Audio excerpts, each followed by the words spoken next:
Jumpa kembali dengan Logika Katolik. Kanal yang mencerahkan isi kepala, menyembuhkan pemikiran yang cacat, dan meluruskan logika yang bengkok. Salah satu dari 5 sola sesat Martin Luther yang dikotbahkan oleh pendeta MYM adalah Solus Christus atau hanya Kristus.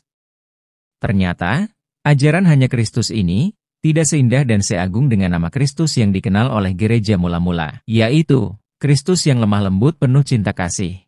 Cinta kasihnya yang agung dan sempurna, melampaui segala pengertian manusia. Sedangkan Kristus yang ada di dalam ajaran Solus Christus adalah Kristus yang lain, Kristus yang penuh kebencian, yang merendahkan Maria ibunya sebagai sampah. Maka sesungguhnya, Kristus yang ada di dalam ajaran Solus Christus sudah pasti bukan Kristus yang lahir dari Bunda Maria. Langsung saja, mari kita dengarkan ajaran hanya Kristus ini dari mulut pendeta MYM.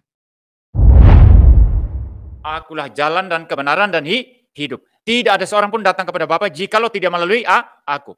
Di dalam pernyataan yang unik seperti ini, masih butuh Bunda Maria untuk jalan kepada Bapa? Tidak butuh sama sekali. Masih butuh jasa Petrus? Sama sekali tidak butuh.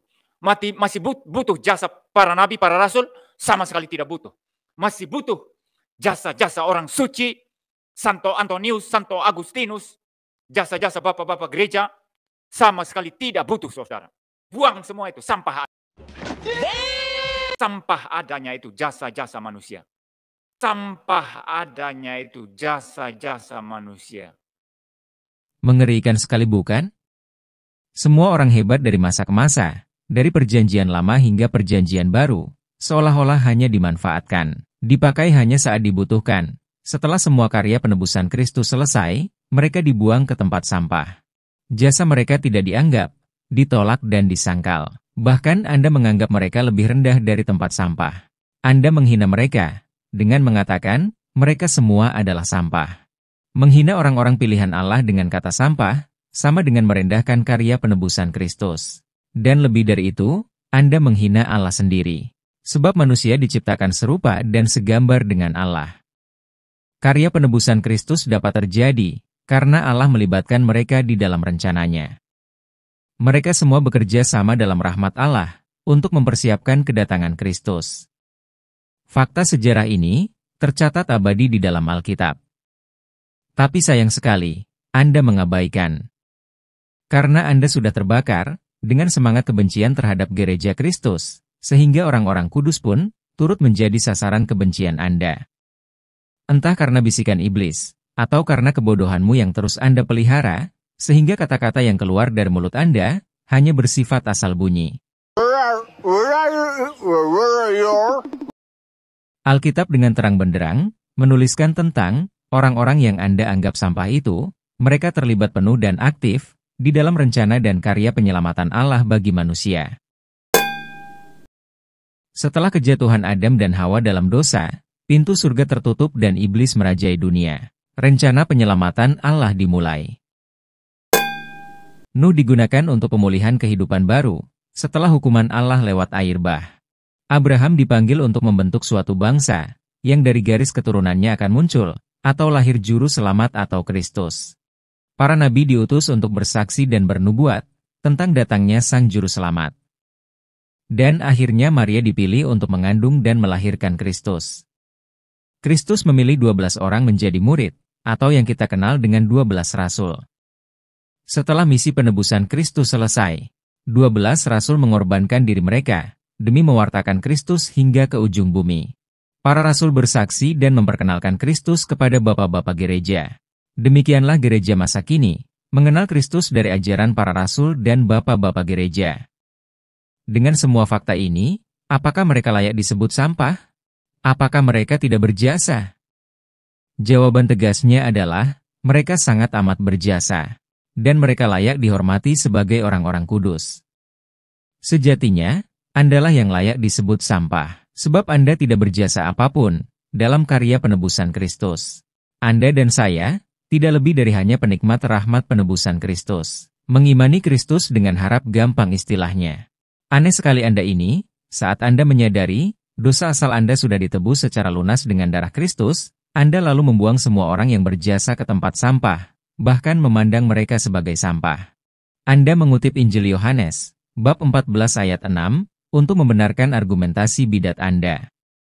Anda berdalih bahwa karena Kristus satu-satunya pengantara untuk sampai kepada Bapa, maka tidak boleh ada keterlibatan manusia di dalamnya. Sebenarnya disinilah bedanya ajaran gereja Kristus dengan ajaran bidat Anda. Gereja mengajarkan tentang persekutuan para kudus, bahwa pengantara Kristus bersifat inklusif, dan bukan bersifat eksklusif semata. Namun saya tidak mau membawa ajaran gereja dalam hal ini, karena percuma saja Anda tidak percaya. Tapi satu hal yang Anda lupa adalah, Kristus dalam natur manusianya, berdoa untuk persatuan murid-muridnya. Ini mengajarkan kepada kita, untuk kita harus saling mendoakan satu sama lain. Karena kematian Kristus di salib, telah menyatukan semua orang, baik orang yang hidup, maupun orang yang mati. Dalam Yakobus 2 ayat 16 tertulis, doa orang benar, bila dengan yakin didoakan, maka sangat besar kuasanya. Orang-orang benar siapa yang dimaksud di sini? Tentulah orang-orang yang Anda anggap sampah tadi. Mereka adalah orang-orang yang sudah dibenarkan Tuhan. Mereka bahkan sudah menjadi milik Kristus secara final dan definitif, walau masih dalam wujud roh, kecuali Bunda Maria yang sudah lengkap dengan jiwa raganya.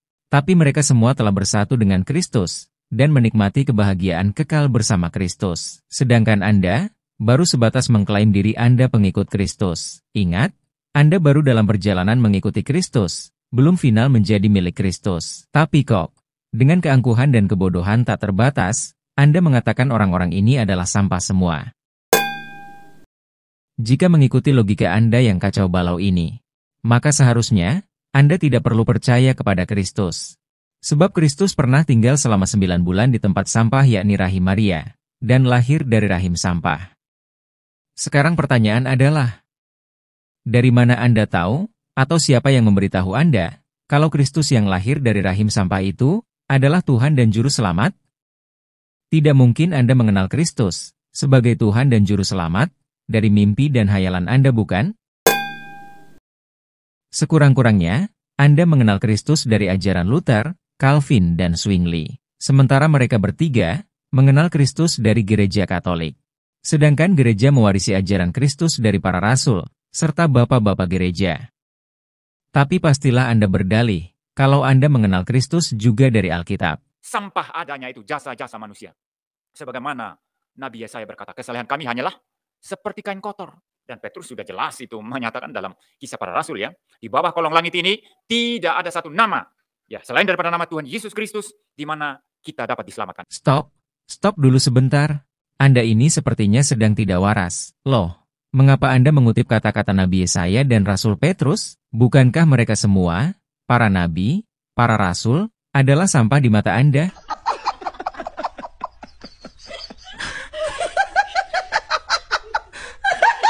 Mengapa kata-kata mereka penting, tapi orangnya tidak penting bagi Anda?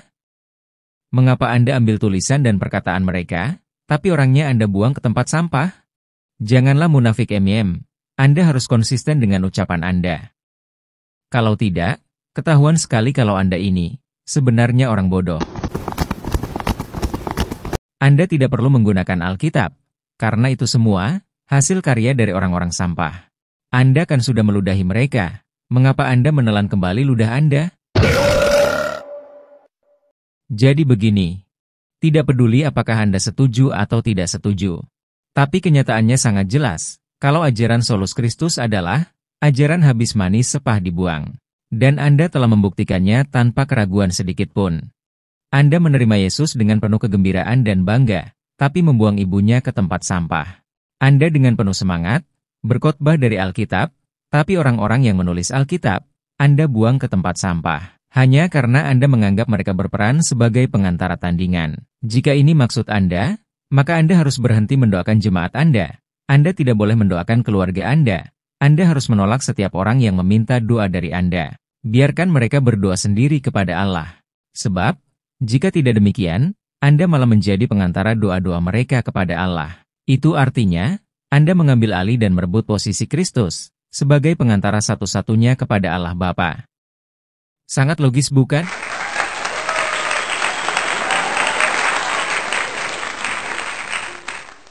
Silakan bantah argumen saya ini, kalau Anda mampu. Terima kasih sudah menonton. Jangan lupa subscribe, like, komen, dan share video ini. Salam.